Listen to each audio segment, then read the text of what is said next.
Hi, I'm Darlene Panzera from Aspiring Writer Academy, and today we're going to talk about what to bring to a book signing.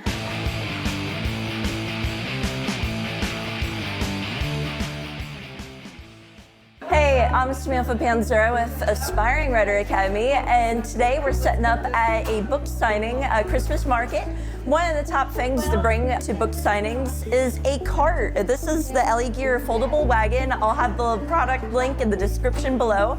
It's one of the most compact wagons on the market, lightweight, super turnable, but especially on these rainy days when you're trying to get your books and all your gear to set up for a book signing quickly, having a wagon to cart all your stuff from the car to where you're doing your book signing.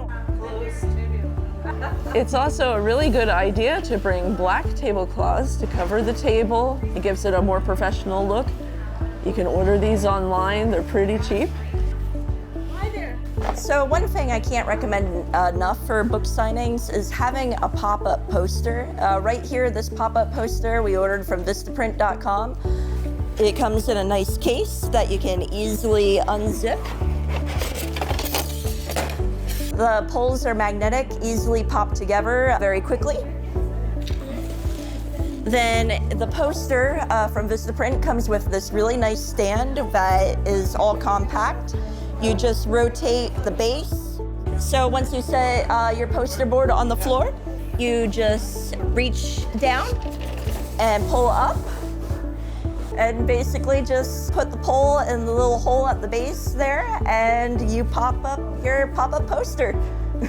So another thing I cannot recommend enough for book signings is these little wire racks. They are great for holding up books at book signings, like the larger ones, especially for children's book offers.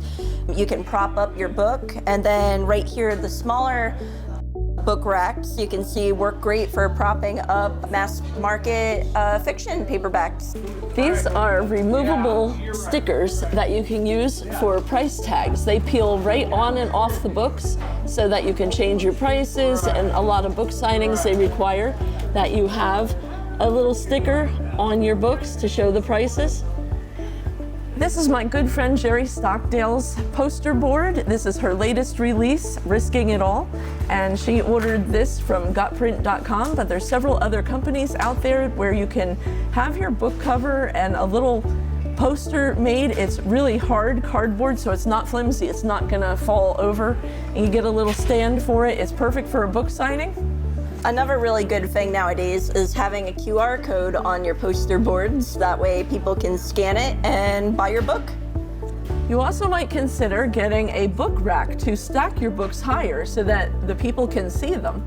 There's many different bookcases and little book racks that you can buy.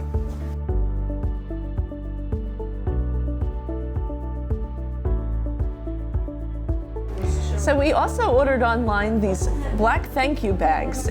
They're say thank you on them, and you can have them printed, and we have a smaller size and a larger size. And this helps so that if it's raining out, your products don't get wet.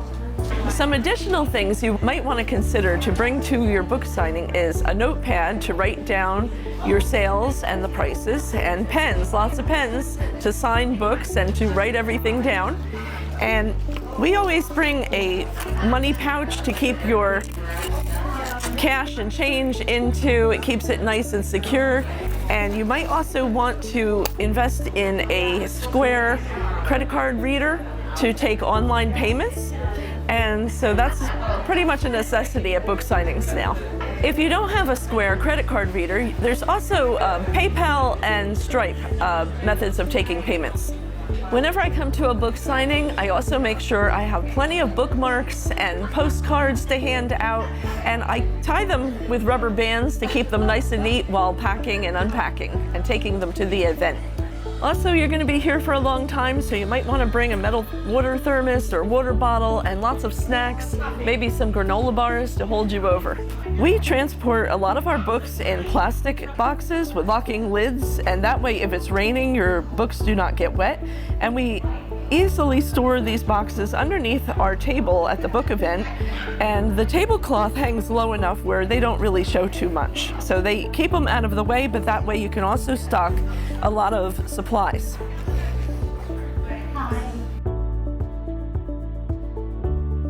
Thank you for watching, and if you like this content, please like and subscribe to our channel. That way you don't miss out on any future videos.